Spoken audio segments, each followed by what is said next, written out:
తెలుగు పద్య స్వర వైభవానికి స్వాగతం. శ్రీమద్ భాగవతం నందు గజేంద్ర మోక్షంలో ఏనుగు మొసలి యుద్ధం చేసిన సందర్భంలో ఏనుగు తన యొక్క శక్తిని కోల్పోయి చివరికి నీవే దిక్కు, ఇక నన్ను రక్షించాల్సిన వాడివి నువ్వే అని చెబుతూ ఒక పద్యాన్ని చెప్పిన సందర్భంలో ఉన్న పద్యం.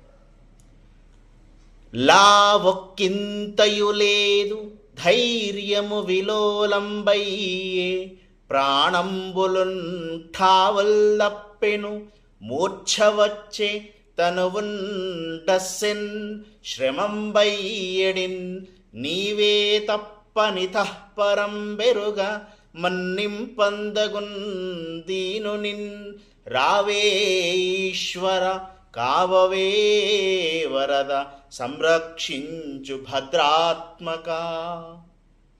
నేను చేసే కష్టమంతా చేశాను, ఇక నువ్వే నన్ను రక్షించాలి అని ఏనుగు విష్ణువుని మొరపెట్టుకున్న సందర్భంలో చెప్పినటువంటి పద్యం. ధన్యవాదం.